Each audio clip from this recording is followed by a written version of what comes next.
Good morning, everybody. Thank you for joining Highfield's Business Admin webinar this morning. I'm Mike, one of the Employer Engagement Managers here at Highfield. I am joined by Phil Carswell, who is one of our Senior Assessors at Highfield as well.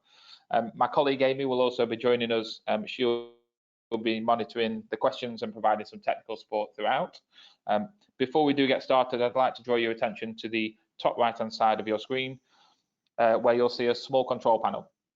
From here, you'll be able to select audio options and type in your questions as the webinar progresses. We'll aim to answer all of your questions at the end of the webinar or at various points throughout the session. You'll also see there's a facility to raise your hand. Please use this if you experience any technical issues during the webinar, such as you're unable to hear us or see the presentation slides. After we've finished today, I will close the webinar, and once this is done, you'll be presented with a short survey. You'll need to wait a few seconds before the survey pops up. However, please do complete this and provide feedback to us. It's really important to Highfield so we can progress and obviously provide more webinars in the future. So with that being said, let's get started. Do you want to move us on, Phil?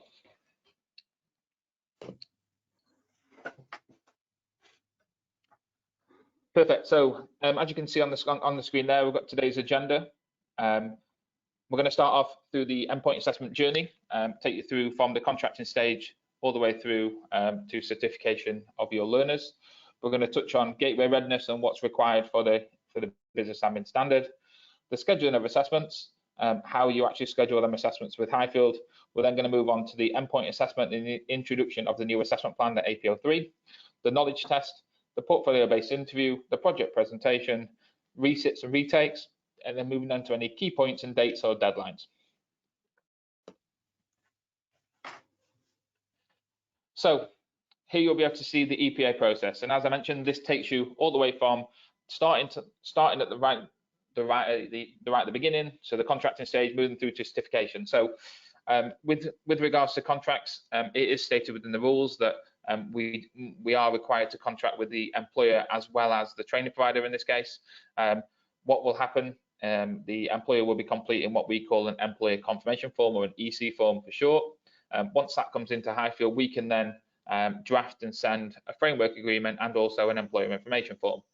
The framework agreement is the overarching contract between the college or training provider and Highfield. Once that's in place, that is in place for 3 years, and it is a non-exclusive contract. An EIF, or an employer information form, that is specific to an employer and to a standard. So whatever is listed on the employer confirmation form will also be shown on the employer information form and sent for the provider for signature. Once we have them contracting documents in place, we can then move through to the registration stage. As you can clearly see on here, we do ask for 3 months notice before the gateway meeting takes place of learner details of registration of them learners. That's purely for the planning stage. So we'd like to know that information to ensure that we can fulfill the contract in place, to make sure that we have got the assessors in the right place, to ensure that we can actually assess the learners when they come through to the gateway. So once the learners are registered, we then move through to the gateway and the scheduling stage. So the gateway meeting takes place. At present, more than likely gateway meetings are taking place remotely, which does mean that gateway forms can be submitted to Highfield electronically, and also a typed signature in there rather than a wet signature. Once that gateway meeting has taken place, what we would recommend is that the scheduling takes place during that gateway meeting or just afterwards.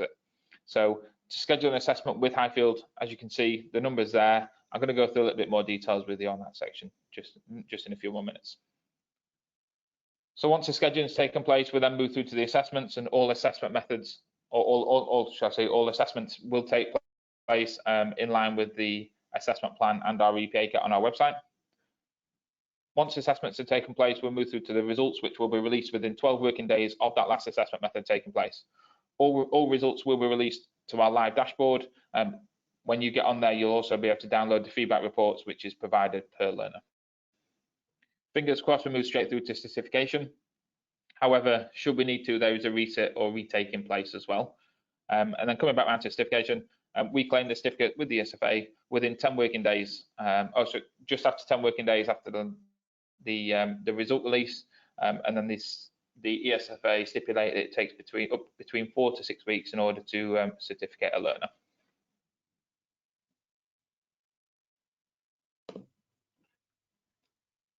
So moving on to gateway readiness. So gateway readiness for business admin is exactly the same for APO2 or APO3, depending on which one your learners are doing. So as you can see on here, the first document is the gateway readiness form.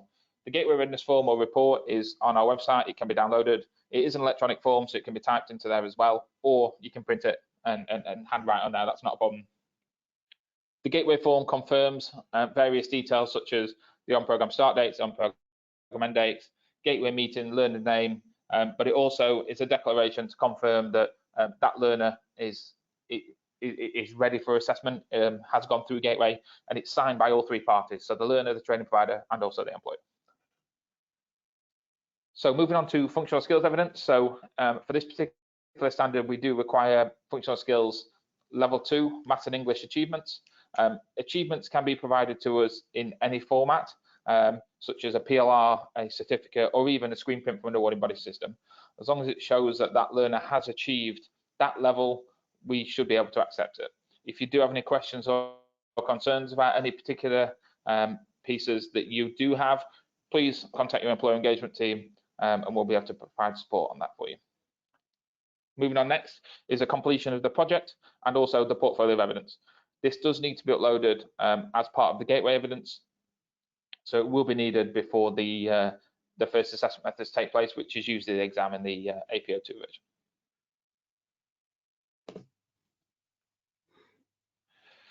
Okay, moving on to scheduling of assessments then. So in order to schedule an assessment with Highfield, as you can see there, we have what we call a Highfield hotline. The Highfield hotline number is provided there for you, but we can also provide some details following the webinar as well for you. So the benefits of using the Highfield hotline is that when you call to speak to Highfield, you'll actually speak to a person. There's no automated service when you're scheduling an assessment with Highfield. It allows freedom to actually ask questions that you may have, any concerns, any questions that you may have with regards to a particular learner or order of assessments, how things may work. We will always answer within 3 rings, and we have various teams that we'll be able to bounce calls to should that not be possible. We will provide a date of assessment over the phone and then confirm that within 2 working days. Should we look to provide a provisional date rather than a confirmation, we will hold that date for 48 hours. It then allows yourselves to speak to the learner, speak to employers in order to confirm that them dates that we've offered are good to go. As always, we can also look at bespoke arrangements for scheduling should the Highfield hotline not work for you. Please, again, contact your employer engagement team as they can support with that and moving that forwards for you. So I'm going to move you over to the next section, which is, I believe, the bit that most people have joined us for today, which is controlled by Phil. Phil is one of our senior assessors for this particular standard here at Highfield. So Phil will be able to provide support and guidance throughout this little section. I'll hand over to you, Phil. Thank you very much, Mike. Yes, so good morning, everybody. So like Mike says, I'm the one of the senior assessors here at Highfield, and business admin APO2 and APO3 is one of the standards that I assess. So I'm going to be taking you through the next section of this presentation.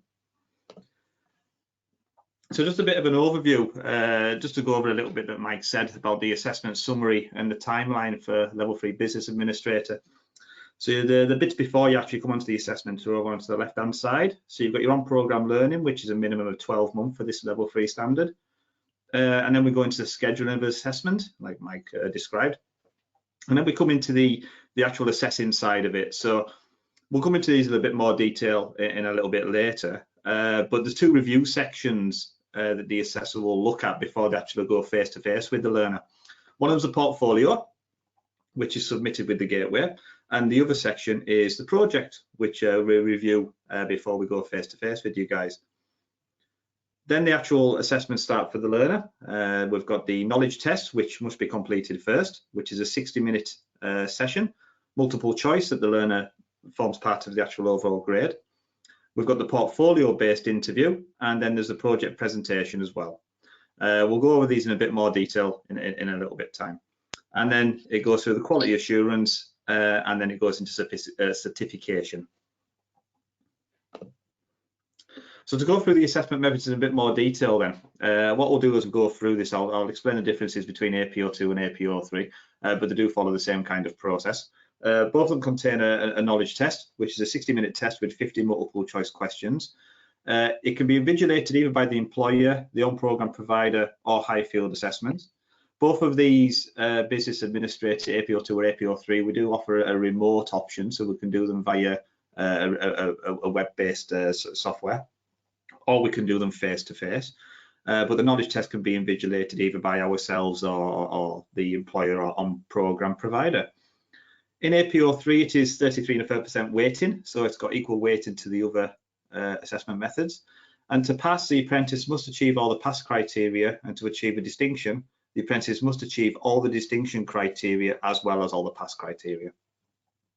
It must be completed in a suitable test environment, and in the EPA kit, there is test criteria and sample questions and sample papers as well for this standard, which I'm sure Mike could be able to provide the actual online way of doing the mock tests as well. Yeah, absolutely, not a problem at all, Phil. So just to touch on that for you guys as well. So what we have built is what we call a mock e-assessment system. Very similar system to what a learner would see when they actually complete their live test. It's a great system in terms of the mocks because there are no login credentials required. All you require is a internet access, and anybody all around the world can access that particular website and obviously complete a mock assessment. So thank you. So like we said as well, there is in the EPA kits you will get mock papers for your learners to go through as well. But in the actual knowledge test, the overview of it, the topics that are covered in the test, they're going to be testing the learners on project management, the organisation, stakeholders, relevant regulation, business fundamentals, and external environmental factors. So that's a little bit around the knowledge test. So moving on to the portfolio-based interview. So this actual live one-to-one session is 30 to 45 minutes in duration. And we go through the portfolio that has contained evidence that's gathered on programme that has been reviewed by the employer and provider prior to EPA. And we'll talk a little bit about what that looks like in a minute. Again, in APO3, this is 33.3% weighted. To pass, all the apprentices must achieve the pass criteria, and to achieve a distinction, the apprentices must achieve all the distinction criteria. The portfolio should contain at least one piece of evidence for each of the required knowledge, skills and behaviours from the EPA kit, and it should be submitted at least 1 month prior to interview, ideally at Gateway. And again, the actual face-to-face will be completed in a suitable environment. So the portfolio-based interview, that interview is there to assess understanding and learning shown in the portfolio. The portfolio is not directly assessed. So the interview assesses the understanding of the portfolio to validate the competence. It also assesses self-reflection of performance, demonstrating knowledge and how appropriate skills and behaviours have been applied. And it's also there to assess judgment and understanding to explain appropriate examples. So the portfolio itself, when it gets submitted, and we'll go into the format that takes shortly, we're expecting to see one bit of evidence for every bit of criteria that we're about to be assessing in the interview.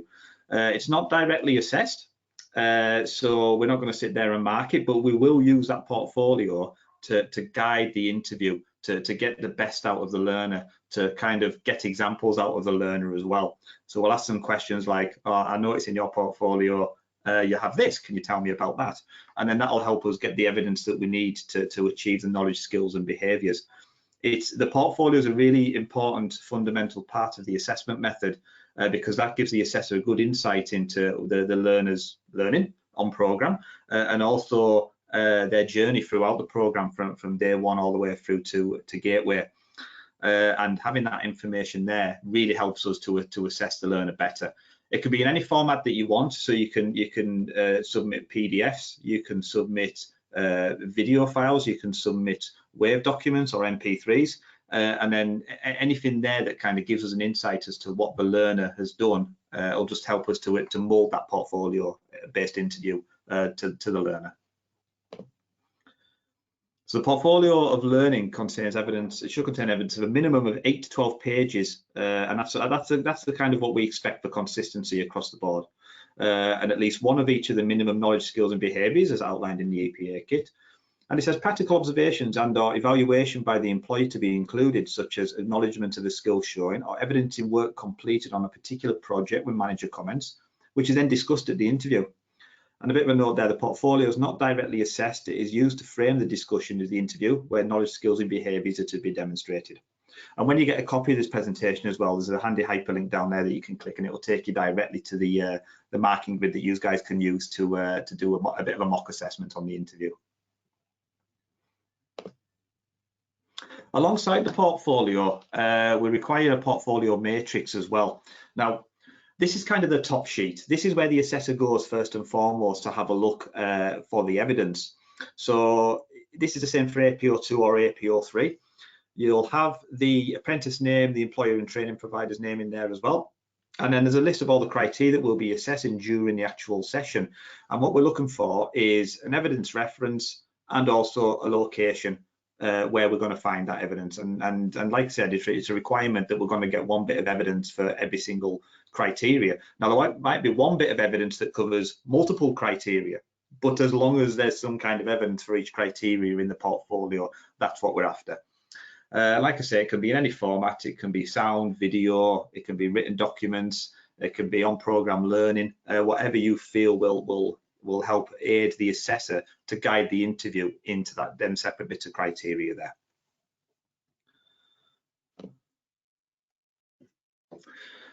So into the project presentation then. This is the third section of the actual assessment methods in business admin. So the apprentice is to deliver a presentation on a project they've completed or a process they have improved.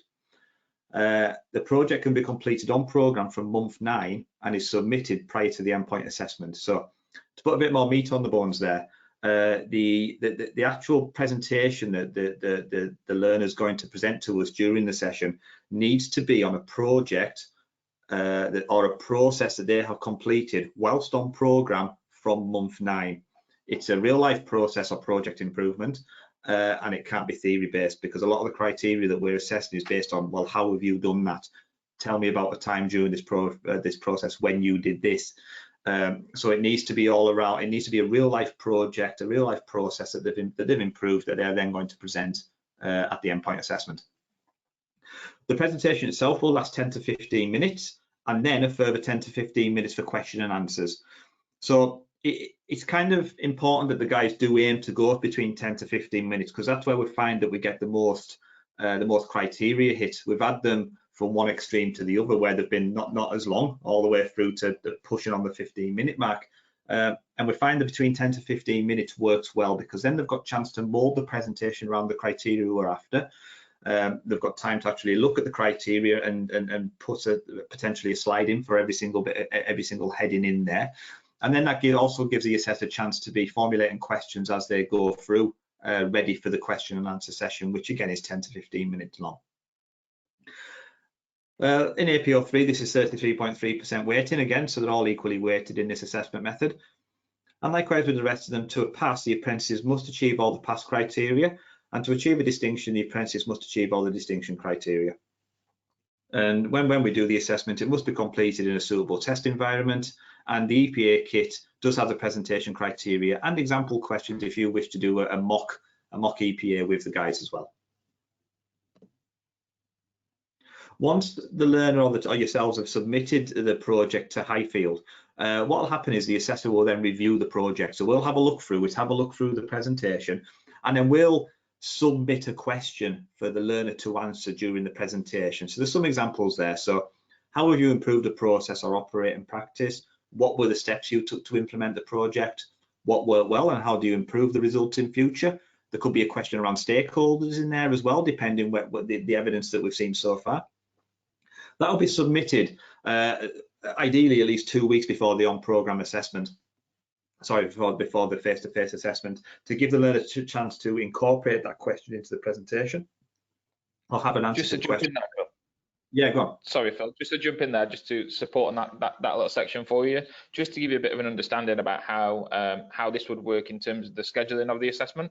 So when you call to schedule the assessments with Highfield, what we will do, we will assign a marking time or a review point for this project with our assessor. Our assessor will then provide the question within 2 working days of that marking date, or should I say review date. And as Phil mentioned, it is typically, we advise that a learner would receive 2 weeks from receipt of that question and sort of to prepare for that project presentation taking place. So usually it's 2 weeks between. Now we can shorten that if you'd like to. It's just a case of when you do schedule that assessment, just let our scheduling team know that actually this particular learner only requires a week. Likewise, if the learner would like longer than 2 weeks, we can also put that in there as well. But we do need to be careful of that assessment window that's in place. Thank you very much, Mike. So the project presentation. So the presentation should summarise the aim, the outcomes, and the responsibilities of the knowledge, skills, and behaviours that are shown in the project. We want the presentation, it should demonstrate how they approach a task and the skills shown in doing so, building towards how they would improve the results going forward. The presentation is expected to be produced using Microsoft Office, PowerPoint, demonstrating a minimum level of IT skills. So that's the minimum expectation that we're looking for these presentations. They can be done remotely, like we've said. The various web conference software that's out there does offer us a facility of doing these remotely as well. But we're there, literally, the assessors are going to sit there for 10 to 15 minutes and sit back and listen to the learner present the presentation, and then we have the section for question and answers after that as well. So the project or process improvement should account for between 21 to 35 working hours over the apprenticeship, and that's the time scales that will adequately let them apply themselves. It must be work-based, incorporating scoping, planning, managing, communicating stakeholders, monitoring and reporting results. And the apprentice chooses the project and process improvement with the guidance of the employer and the training provider. So we're not going to dictate the project or process improvement that's needed or that's going to be improved. That's going to be done by the training providers and the employers to make sure it's going to be adequate enough to hit the criteria. And again, when you get this presentation, there is a link there to a mock marking grid if you so wish to do any mocks with them.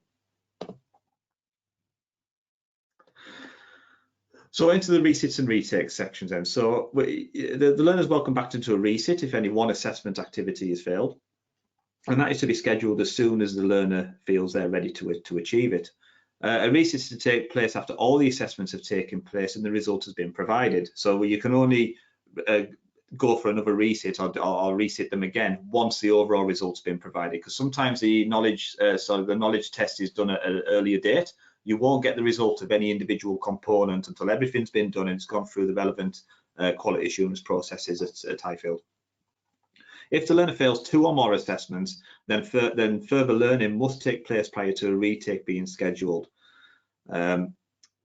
So that means you go back into a period of learning, ready to come back and do the rescheduled assessment. There's a maximum of 2 resits, retakes per assessment component, and the maximum grade following a resit or a retake is a pass. So a few differences between assessment plan APO2 and APO3. So at the moment, APO2 is based on a mark-based system. So you get over a certain threshold and you get a pass. If you get over a certain percentage threshold, you then get a distinction.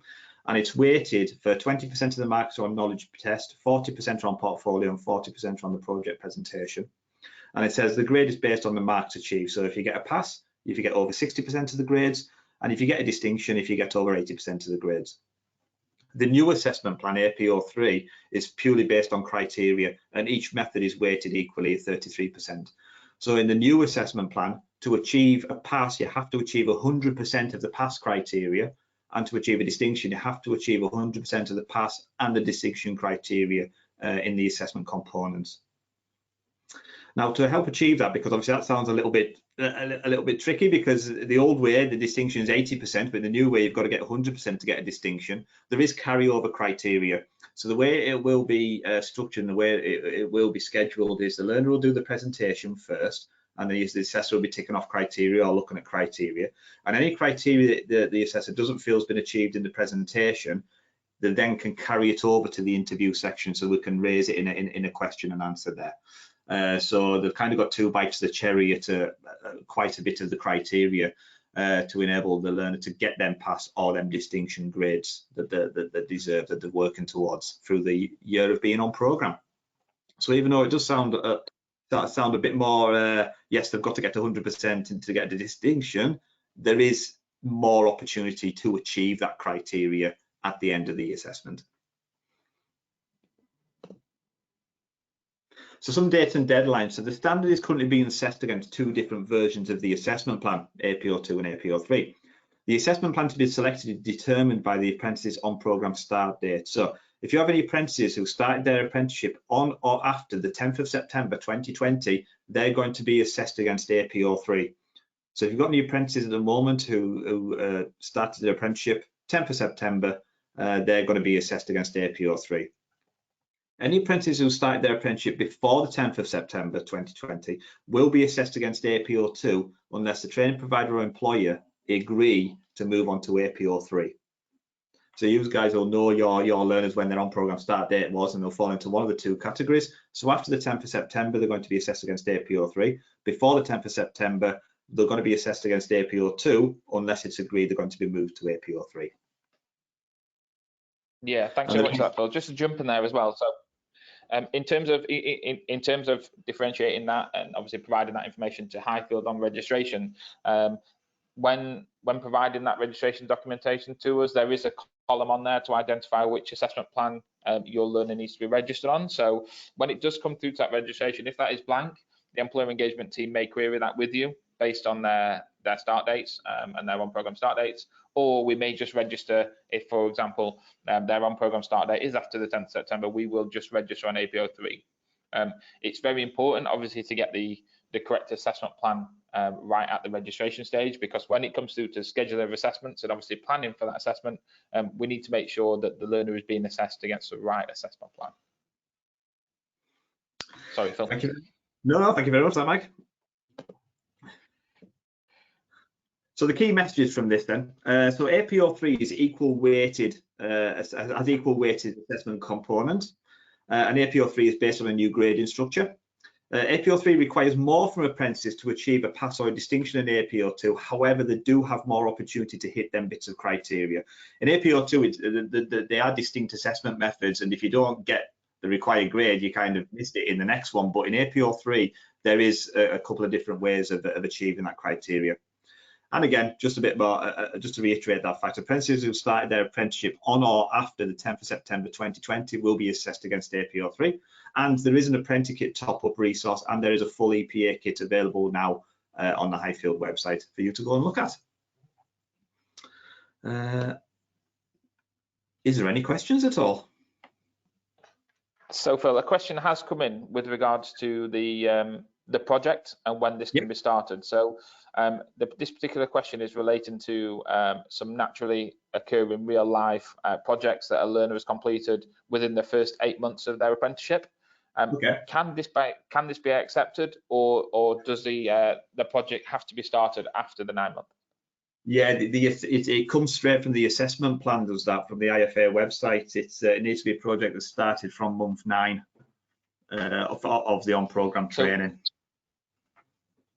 Thanks, Phil. So could it be the case of that they are collecting information before month 9, but then have to put it together after month 9, or is it the case of that it has to be a project that starts after month 9? Once if the project's completed from month 9 onwards, they're the times we're looking at. Perfect, that's great. And in terms of how an assessor would check that, is there anything within the written submission sheet that asks for that confirmation? No, there's not. The submission sheet that comes in, we just look at the actual presentation that we get, or any supporting documents that's in there. So yeah, there's unless the date's on there, there's nothing actually on the submission sheets. No. Perfect. Thanks very much for that. Is there any more questions? Like I say, there is scope later on to ask questions as well after this webinar. Yeah, definitely. just got a couple of questions coming in, so hopefully we can get through some of them. Yeah.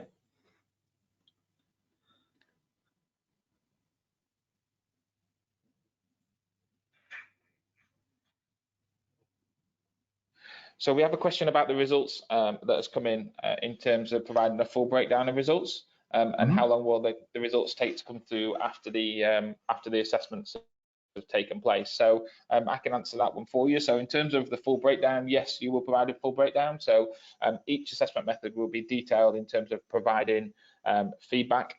You will be able to find out whether the assessor-led assessments, so such as the presentation and the interview, whether the criteria was achieved. If it wasn't achieved, was it attempted or was it not attempted?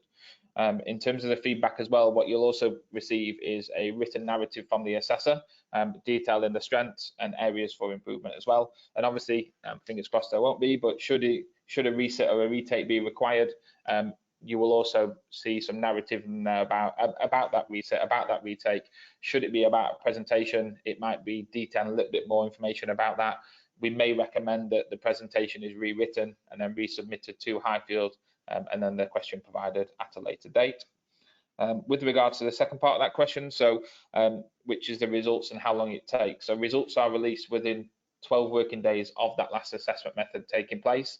We're currently working to around day 7 or day 8, to be honest with you. So depending on how it goes when your learners do come through, it may be released sooner than day 12, but there is that buffer just in case we do require extra quality assurance and moderation checks to take place on that.